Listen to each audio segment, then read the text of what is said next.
Commission, collection, corruption.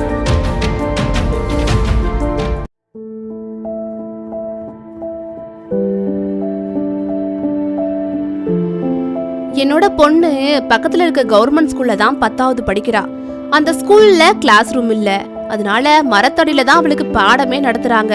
ஆனா அங்க ஒரு அமைச்சர் வந்தா மட்டும் ஸ்டேஜ்ல லைட் போட்டு பிரம்மாண்டமா வரவேற்பாங்க. ஒரு காலத்துல இந்த பள்ளிக்கூடம் எப்படி இருந்துச்சு தெரியுமா?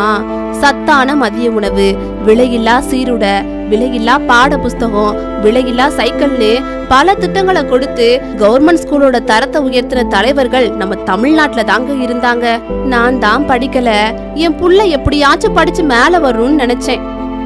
அவங்க பாதுகாப்பா இருப்பான்னு நம்புனேன். இப்படித்தான் தமிழ்நாட்டுல இருக்கிற ஒவ்வொரு தாய் தகப்பனும் நம்புனாங்க. ஆனா அங்க என்ன நடக்குது தெரியுமா?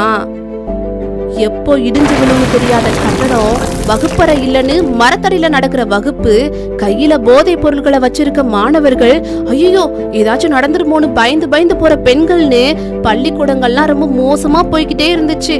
இதெல்லாம் பார்க்கும்போது நம்ம பொண்ணு அங்க பாதுகாப்பா இருப்பாளான்னு ஒரு பயம் என் மனசுக்குள்ள எப்பயுமே ஓடிட்டே இருந்துச்சு.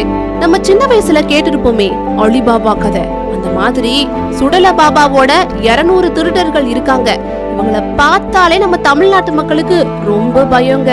இப்போ நம்ம கதையில பார்க்க போற திருடர் கல்வித்துறைய அதுல பாதாளத்துக்கு கொண்டு போயிட்டாரு. எம்மதமும் சம்மதம்னு சொல்லி கொடுக்க வேண்டிய பள்ளிக்கூடத்துல சாதி சண்டை, மத சண்டை நடக்குது. ஆனா இவரு நம்ம திருடர் கூட்டத்துக்கு நடிப்பு பயிற்சி சொல்லி கொடுத்துட்டு இருக்காரு. பள்ளிக்கூடத்துல எந்த பொண்ணுக்கும் பாதுகாப்பே இல்ல. தமிழ்நாட்டுல நடந்த ஒவ்வொரு போக்சோ பாதிப்பும் பெண் குழந்தையோட நம்பிக்கைய சுக்குநூறா உடைச்சிருச்சு. இப்படி பாதுகாப்பு கொடுக்க வேண்டியவங்களே குற்றவாளியா இருந்தா எப்படி கல்வித்துறை சிறப்பா இருக்கும்? இது வரைக்கும் 208 அரசு பள்ளிக்கூடத்தை மூடி இருக்காங்க. 1204 அரசு பள்ளிகள்ல புதுசா மாணவர் சேர்க்க நடக்கவே இல்ல. கல்வின்னு சொன்னாலே தமிழ்நாடு தான் இருந்த நிலை மாறி அரசு பள்ளிகள்ல கல்வியோட தரம் குறைந்து போய் பள்ளிகளை மூடும் அவளோ இப்ப உருவாகி இருக்கு. கல்வித்துறையில இவ்வளோ நிர்வாக சொதப்பெல்லாம் இருந்தப்போ இவர் என்ன பண்ணிட்டு இருந்தாரு தெரியுமா? விளம்பரம், கல்வி திருவிழா, அறிவு திருவிழான்னு சினிமா நடிகர்களையும் இயக்குநர்களையும் கூப்பிட்டுட்டு வந்து கான்சர்ட் நடத்திட்டு இருந்தாரு.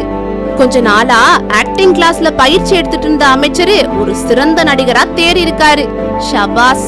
இந்த திருடர்கள் நம்மள மாதிரி சாதாரண மக்களோட வாழ்க்கைய சொரண்டி சொரண்டி கடைசியில தமிழ்நாட்டையே கொள்ளையடிச்சிருவாங்க. நம்ம இவங்க கிட்ட இருந்து ஜாக்கிரதையா இருக்கணும். திமுகவே ஊழல், ஊழல்லாம் திமுக. இந்தியாவிலேயே ஊழலுக்காக கிடைக்கப்பட்ட ஒரே அரசாங்கம் திமுக அரசாங்கம்.